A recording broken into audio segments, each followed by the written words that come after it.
이 새벽 주님 앞에 나오신 모든 성도 여러분을 예수님의 이름으로 환영하고 축복합니다. 어제 새벽 말씀을 되돌아보면 제자들은 눈에 보이는 이 아름다운 예루살렘 성전을 보고 감탄에 빠집니다. 이전에는 볼 수 없었던 비교도 할 수 없는 이 거대한 성전과 그리고 그 웅장함에 자연스럽게 인간적인 마음으로 드는 생각이었죠. 그러나 예수님께서는 그런 제자들을 보고 눈으로 보이는 저 성전에 감탄하고 또 마음에 취할 것이 아니라 그 너머에 있는 또 하나님의 계획과 심판을 바라보라고 말씀하십니다. 즉 제자들에게 시험에 들지 않게 조심하라고 말씀해 주시죠. 예수님께서는 제자들에게 육체적으로 이 제자들이 육체적으로 세상을 바라보는 것이 아니라 영적인 눈으로 이 모든 세상을 바라보시기를 원하셨습니다. 왜냐하면 앞으로 이 제자들이 맞이할 현실은 눈으로 보이는 아름다운 날들이 아니라 영적으로 대적해야 할 고통의 날들이 기다리고 있었기 때문에 그렇습니다. 그리고 그 고통은 제자들을 시험에 들게 하고 또 무너지게 하는 사단의 영적 무기로 작용하게 될 것도 다 알고 계셨죠. 그래서 예수님께서는 제자들이 당할 이 고난을 미리 예고하시면서 너네가 어떤 사명을 왜 감당해내야 하는지를 오늘 말씀을 통해서 가르치시고 계신 것입니다. 더 나아가 이 혼란의 시대 속에서 살아가는 이 말씀을 읽고 또 접하는 우리들에게도 동일하게 권면하고 계시는 말씀이죠. 오늘 이 주시는 말씀을 통해서 우리가 그리스도인으로서 갖추어야 할 영적 세 가지 원리를 함께 찾아보고 또 깊이 묵상할 때에 마지막 때를 살아가는 우리가 이 붙들어야 할 사명과 그리고 소망을 발견하는 저와 여러분이 되시기를 간절히 소망합니다. 우리 먼저 9절 말씀을 한 번 더 같이 읽어보도록 하겠습니다. 9절입니다. 너희는 스스로 조심하라. 사람들이 너희를 공회에 넘겨주겠고 너희를 회당에서 매질하겠으며 나로 말미암아 너희가 권력자들과 임금들 앞에 서리니 이는 그들에게 증거가 되려 함이라. 아멘. 첫 번째 영적 원리는 믿음으로 깨어 고난을 증거로 바꾸는 삶을 살아가는 것입니다. 예수님께서는 가장 먼저 너희는 스스로 조심하라 라고 말씀하십니다. 여기서 말하는 조심하라는 단순히 위험을 피하기 위해서 어떤 것을 주의해라 정도의 말씀이 아닙니다. 여기서 조심하라는 말은 이 헬라어로 블레페테라는 단어를 사용하고 있는데요. 이것은 단순히 위험을 피하라는 어떤 소극적인 경고의 말씀이 아니라 우리가 성경을 보면 종종 파수꾼이 등장을 합니다. 여러분 혹시 파수꾼이 무슨 일을 하는지 아십니까? 파수꾼은 안전을 위해서 밤이나 낮이나 성벽을 살피고 또 적의 동태를 파악하는 그런 직무를 담당하고 있습니다. 지금으로 생각해보면 군인이 불침번을 쓰는 모습과도 비슷합니다. 계속해서 경계하고 그리고 지켜보는, 안전을 위해서 지켜보는 그런 역할을 하는 것이죠.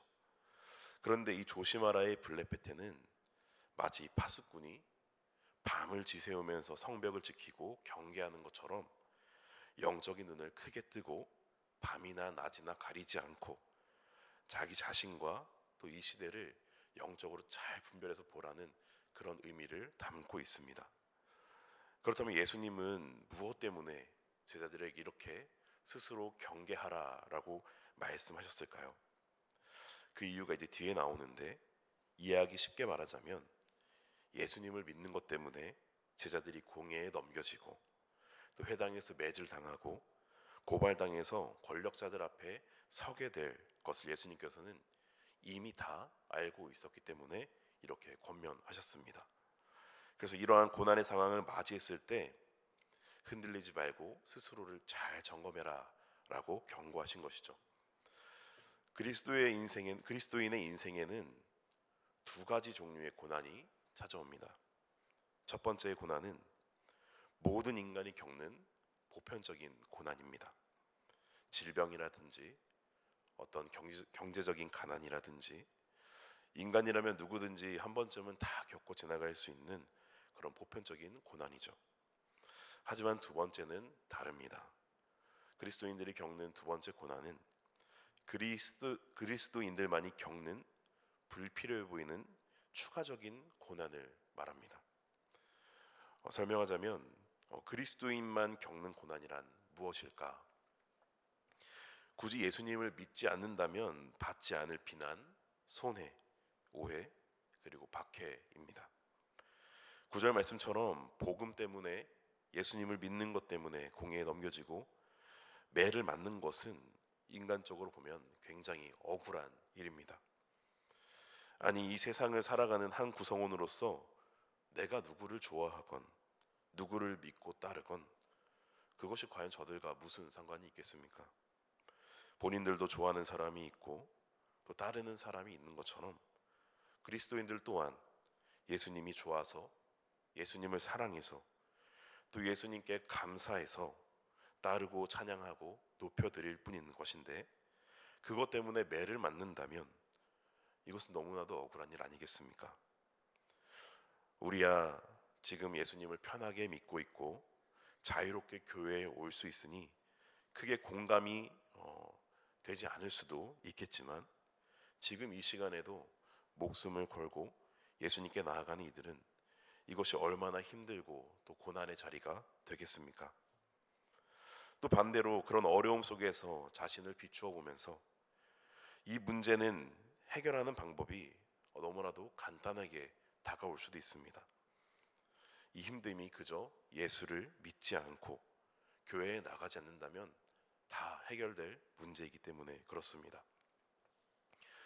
그런데 그것을 어떻게 멈출 수가 있겠습니까?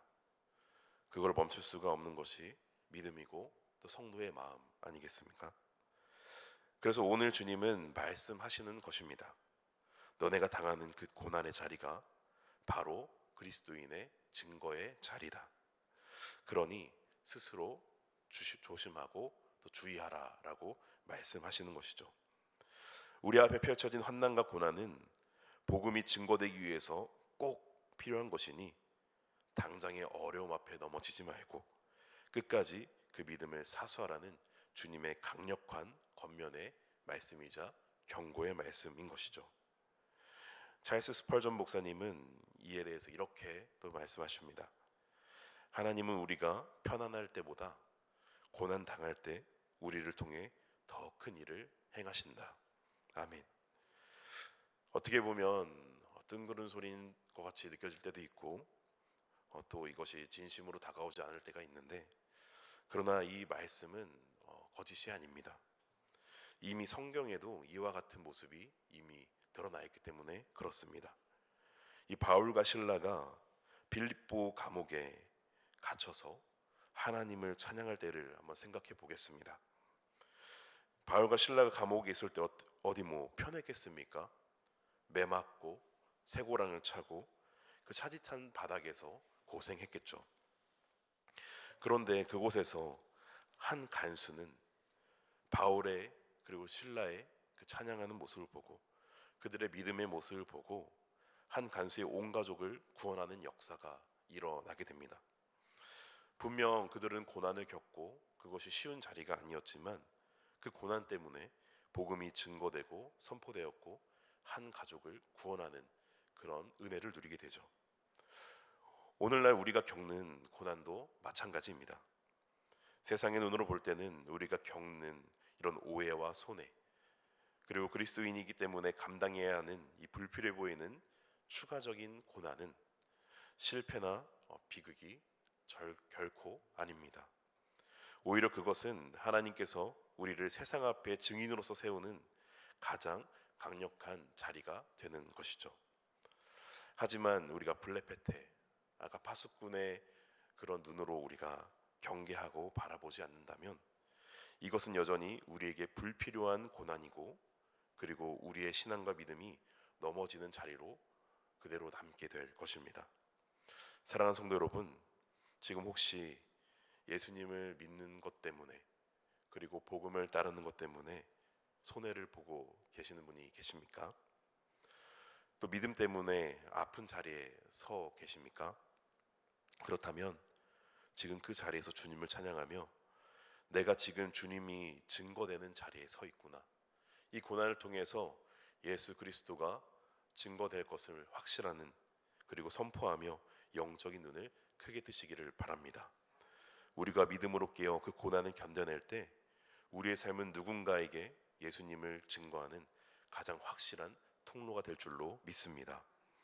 고난을 증거로 바꾸시는 이 주님의 능력을 신뢰하면서 고난 속에서도 당당히 승리하는 저희 여러분 되시기를 예수님의 이름으로 간절히 소망합니다. 네, 두 번째입니다. 우리 12절 13절 말씀을, 이 두 절 말씀을 다시 한번 읽도록 하겠습니다. 형제가 형제를, 아버지가 자식을 죽는 데에 내주며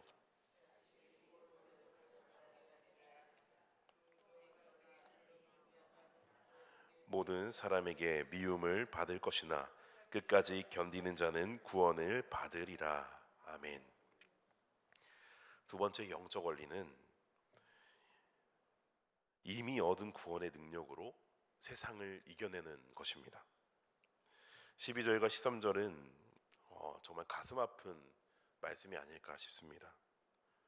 복음 때문에 내가 가장 사랑하고 이 세상에서 가장 신뢰할 수 있는 이 가족마저 떠나가고 미움받는 정말 그 가슴 아픈 현실을 보여주고 있는 말씀이죠. 예수님을 믿는다는 이유 하나만으로 가장 가까운 이들에게 미움을 받고, 때로는 국가의 압박을 받고, 또 사회적으로 혹은 특정한 공동체 내에서 버림을 받는 그런 일을 당할 수도 있다는 것을 오늘 말씀을 통해서 예수님께서 말씀하고 계신 것이죠. 그러나 애석하게도 사람은 누구나 사랑을 받고 싶어하는 본능이 있습니다. 어디 사랑받기 싫은 사람이 있겠습니까? 또 미움받는 것을 좋아하는 사람이 있겠습니까? 그래서 세상 속에서 그리스도인임을 드러내는 것이 때로는 사지로 들어가는 것처럼 두렵게 느껴질 때도 분명하게 있습니다.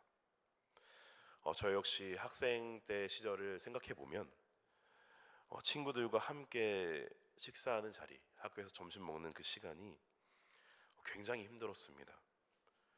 고개를 숙여 기도하는 그 짧은 시간이 왜 이렇게 길고 또 왜 이렇게 힘들었는지 모릅니다. 식사를 하면서 기도를 합니다. 그럼 친구들이 속닥속닥한 소리가 들립니다. 야, 쟤 기도한다. 야, 쟤 기도한다. 아, 야, 쟤 교회 다니잖아. 교회 다니잖아. 이런 소리가 들려오면 때로는 이렇게 당당하게 기도하는 모습이 자랑스럽게 여겨지면서도 또 한편으로는 어린 마음에 저 친구들이 나를 유별나게 보지는 않을까, 혹은 저 친구들이 앞에서는 저렇게 얘기하지만 뒤에서는 얼마나 나를 비웃으며 혹시 멀리하지는 않을까, 그런 청소년기의 마음이 들었습니다. 그런데 생각해보면 지금 바라보면 이 정도는 정말 애교다라고 생각이 듭니다. 많은 성도들이 직장 생활을 하거나 어떤 사회적 모임에 나가게 되면 이렇게 부딪히는 경우들이 얼마나 많겠습니까? 우리의 믿음과 신앙을 숨기고 싶어지는 그 순간들이 분명하게 있습니다. 교회에서는 믿음으로 승리하기를 외치면서 그리고 주님을 외면하지 않겠다고 고백하지만 마치 베드로가 닭 울기 전 예수님을 3번 부인한 것과 같이 우리에게도 그런 순간들이 분명히 찾아왔었고, 또 그럴 때에 베드로처럼 예수님을 외면했던 그런 우리의 모습을 떠올리게 됩니다. 세상 사람들 사이에서 홀로 신앙을 지킨다는 것은 마치 이 거대한 파도를 맨몸으로 막아서는 것과도 같습니다. 아주 단단한 바위도 절대 쓰러지지 않고 부서지지 않을 것 같던 이 바위도 같은 자리에서 계속해서 파도를 맞다 보면 어느 순간 조금씩 깎여나가게 됩니다. 우리도 신앙생활을 하다 보면 처음에는 별거 아닌 것 같지만 수없이 반복적으로 대적해 나가는 것들이 우리를 더욱 단단하게 하면 좋겠지만 때로는 이것이 조금씩 침식하게 만듭니다. 그것들이 상처가 되고 때로는 그 순간순간마다 타협하고 싶은 순간들이 분명하게 찾아옵니다. 그러나 주님은 이 모든 모습을 다 알고 계셨던 것입니다. 그래서 끝까지 버텨내라 라고 오늘 말씀하고 계신 것이죠. 오늘 말씀을 통해서 끝까지 견디는 자는 구원을 얻겠다고 선포하십니다. 이 말씀은 우리가 죽음의 힘을 다해서 버티면 비로소 구원을 선물로 주시겠다는 이런 조건부적인 약속이 아닙니다. 오히려 반대로 생각하셔야 됩니다. 이미 우리는 구원을 받은 자이기 때문에 그 구원의 생명력이 우리를 견디게 하는 것이다 라는 확신이 있어야 하는 것이죠. 로마서 8장 37절 말씀처럼 이 모든 일에 우리를 사랑하신 이로 말미암아 우리가 넉넉히 이기느니라, 이 고백이 우리가 버텨낼 능력이 되고 힘이 되어야 합니다. 신앙의 견딤이라는 것은 그저 내 인내심을 테스트하는 것이 아닙니다. 내가 어디까지 버틸 수 있을까, 이것을 테스트하는 자리가 아닙니다. 내 안에 계신 주님이, 그리고 그 주님의 손이 얼마나 강한지를 증명하는 시간이 되는 것이죠. 끝까지 견디겠다는 결단은 내 의지를 믿고 나를 믿고 버텨보겠다는 것이 아니라 나를 결코 놓지 않으시는 그 하나님의 신실하심을 신뢰하는 그런 자리를 의미하는 것이죠. 복음 때문에 미움을 받고 계신 분들이 혹시 이 자리에 계십니까? 혹은 그런 경험이 있으십니까? 거짓 없으신 예수님께서 오늘 분명하게 우리에게 약속해 주셨습니다. 끝까지 견디는 자는 구원을 받으리라. 이 말씀을 붙들고 예수님과 함께 끝까지 견뎌내는 저 여러분이 되시기를 예수님의 이름으로 간절히 소망합니다. 마지막입니다. 우리 14절 말씀을 함께 나누겠습니다. 14절입니다. 함께 있습니다. 멸망에 가증한 것이 서지 못할 곳에 선 것을 보거든 읽는 자는 깨달을진저 그때 유대에 있는 자들은 산으로 도망할지어다. 아멘. 세 번째 영적 원리는 영적 시각을 교정해서 내 안에 있는, 내 마음 중심에 세워져 있는 이 우상을 무너뜨리는 삶을 살아내는 것입니다. 14절은 멸망에 가증한 것이 서지 못할 곳에 선 것을 보거든 이라고 말씀하시면서 읽는 자는 깨달음을 얻어야 된다고 촉구하고 계십니다. 여기서 말하는 멸망에 가증한 것은 하나님이 가장 혐오하시고 싫어하시는 것, 바로 우상을 뜻하고, 서지 못할 것은 성전의 이 거룩함을 의미하는 것입니다. 거룩한 성전을 의미하는 것이죠. 그런데 이 말씀에는 굉장히 무서운 영적인 함정이 있습니다. 엄청난 속임수가 숨어 있어서 우리가 잘못하면 이것을 반대로 이해할 수 있게 되는데요. 우상이 어떻습니까? 우리는 말씀을 너무나도 잘합니다. 십계명에도 나와 있고 하나님이 가장 싫어하는 것이라는 것을 그 누구보다도 성도들이 가장 잘 압니다. 그런데 오늘 말씀에서는 멸망에 가증한 것이라고 표현을 하고 있습니다. 그런데 우상은 결코 흉측한 괴물의 모습이거나 우리가 가까이 하고 싶지 않은 그런 모습으로 다가오지 않는다는 것입니다. 우리의 눈에 결코 이 우상이 가증한 것으로 보이지 않는다라는 것이죠. 창세기에 보면 이 아담과 하와가 선악과를 보았을 때 그때 이것을 어떻게 설명합니까? 흉측하고 가증했다라고 설명합니까? 그렇지 않습니다. 먹음직하고 보암직도 하고 지혜롭게 할 만큼 탐스럽게 보였다라고 말합니다. 이처럼 우상이라는 것은 아주 내가 생각하는 것 그 이상으로 매혹적인 모습으로 우리에게 찾아오게 되어 있습니다. 그런데 반대로 하나님의 거룩한 임재가 있는 성전이나 자기를 부인하는 그 자리는 마치 나를 억제하고 모든 즐거움을 빼앗아가고 나를 불편하게 하는 좁은 길처럼 보이게 만듭니다. 성경에서 말하는, 오늘 말씀에서 말하는 것과 완전히 반대되는 모습이죠. 이것이 사탄이 우리를, 그리고 우리의 시각을 왜곡하는 아주 교묘한 방식입니다. 사단은 절대 우리가 교회를 가지 못하게 하거나 또 하나님을 믿지 못하도록 만들지 않습니다. 너무 티나잖아요. 사단은 그렇게 멍청하지 않습니다. 그리고 그렇게 바보같이 공격하지 않습니다. 아주 치밀하고도 또 아주 섬세하고 아주 자연스럽게 우리가 불편함을 느끼지 못하게 다가오죠. 하나님과 세상을 같이 섬기게 만들고, 그리고 명확한 구분이 어렵도록 만듭니다. 하나님보다 먼저 되지 않는 것처럼 보이게 하지만 이것은 어느 순간 하나님보다 먼저 되어 있습니다. 나의 우선순위는 하나님이 아님에도 불구하고 그것을 인지하지 못하도록 만드는 것이 바로 사탄의 공격이죠. 그렇기 때문에 우리는 말씀으로 우리의 심령을 깨우는 영적인 시각이 절대적으로 필요합니다. 읽는 자는 깨달을진저, 예수님께서 말씀하시는 것처럼 우리는 이 말씀을 듣고 읽고 분명한 깨달음이 있어야 합니다. 그래서 큐티를 비롯한 이 개인적인 경건의 시간은 우리에게 반드시 필요합니다. 그런데 이마저도 못하게 하는 것이 바로 사단의 계략인 것이죠. 시편 119편 105절 말씀처럼 주의 말씀만이 우리 발의 등이요 길에 빛이 되어서 우리 마음 중심에 몰래 들어와 있는, 그리고 교묘하게 주님을 바라보지 못하게 하는 이 우상을 비추어 주는 것은 오직 주님의 말씀만이 가능한 것입니다. 말씀이 없으면 우리는 무엇이 우상인지조차 깨닫지 못하는 멸망의 길로 달려나가게 되는 것이죠.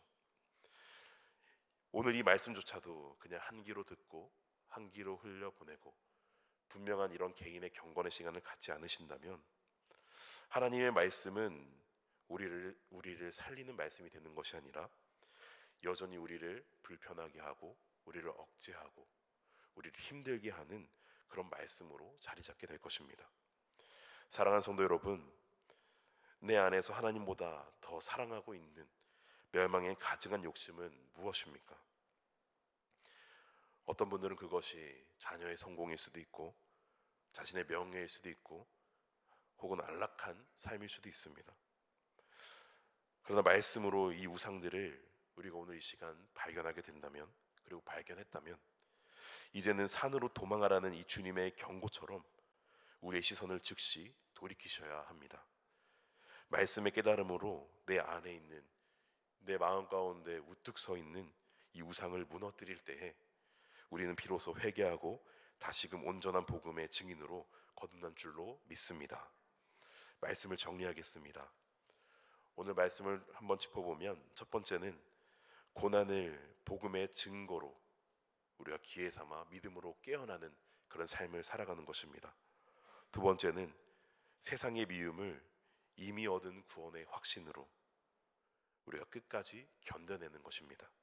그 셋째는 날마다 말씀으로 우리의 영적인 시각을 교정하는 것입니다. 그래서 내 안에 자리 잡은 이 우상을 발견하고 말씀으로 그 우상을 파괴하는 것입니다. 세상의 미움 때문에 위축되거나 그 미움 때문에 세상과 타협하지 않기를 간절히 소망합니다. 주님이 다시 오는 그날까지 결코 흔들리지 않는 복음의 증인으로 우리가 승리하여서 주님께서 오늘 말씀하신 이 약속, 생명의 면류관을 받고 그 영광을 주님과 함께 누리는 저희 여러분이 되시기를 예수님의 이름으로 간절히 축원합니다. 아멘. 기도하겠습니다. 참 사랑이신 하나님, 오늘 주신 말씀을 통해 화려한 세상의 성전 너머에서 일하시는 그 주님의 계획을 바라보며 나아갑니다. 우리가 육신의 눈에 비친 안락함에 취해 잠들지 않게 하시고 파수꾼이 밤을 쥐세우면서 성벽을 지키듯이 블레페테 영적인 눈을 뜨고 깨어있을 수 있도록 주님께서 그 시각을 허락하여 주시옵소서. 주님, 우리가 예수님 때문에 겪는 오해와 손해, 때로는 비난과 박해의 자리가 결코 헛된 자리가 아님을, 헛된 고난이 아님을 주님 앞에 믿음으로 나아갑니다. 억울해 보이는 자리가 세상을 향해 복음을 선포하는 가장 강력한 자리임을 우리가 믿사오니, 바울과 실라가 감옥에서 찬양할 때에 구원의 역사가 일어났던 것처럼 우리의 고난이 섞인 이 삶 가운데에 우리의 삶을 통하여서, 우리의 고난을 통하여서 누군가에게 주님을 증거하고 그들에게 생명의 통로가 열게 되는 그런 은혜를 누리게 하여 주시옵소서. 거센 파도가 여러 번 바위를 부딪히면 그 돌은 깎이게 되어 있습니다. 하나님, 우리도 담담하게 그리고 담대하게 믿음의 생활을 이어가고 있지만 세상에서 겪는 이 파도, 계속해서 부딪히는 이 파도는 우리를 단단하게 만드는 것이 아니라 점점 나약하고 침식되어 가게 만듭니다. 그러나 하나님, 주님께서는 끝까지 견디라고 말씀하십니다.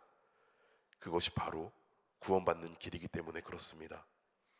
하나님, 우리가 아무리 깎일지라도 우리를 보호하고 다시금 단단하게 하는 주님이 우리와 늘 함께 하심을 믿사오니 성령 하나님, 나와 함께 하시는 그 주님을 붙들고 신뢰하며 이 모든 고난 가운데 주님과 함께 동행하며 더욱더 담대히 설 수 있는 저희가 될 수 있도록 그 은혜를 허락하여 주시옵소서. 더 나아가 우리의 삶의 유일한 우선순위가 오직 하나님 한 분뿐임을 삶으로 고백하기를 간절히 소망합니다. 이 새벽 이 말씀을 붙들고 결단하며 나아가는 주님의 백성들의 발걸음을 주님께서 붙들어 주셔서 세상의 가치관에 휘둘리지 않게 하시고 주님께서 다시 오시는 그날까지 흔들리지 않는 복음의 증인으로서 승리하는 삶을 살아갈 수 있도록 늘 우리와 함께 동행하여 주시옵소서. 우리를 통해 일하실 그 하나님을 기대하며 우리를 끝까지 사랑하시는 예수 그리스도의 이름으로 간절히 기도합니다. 아멘.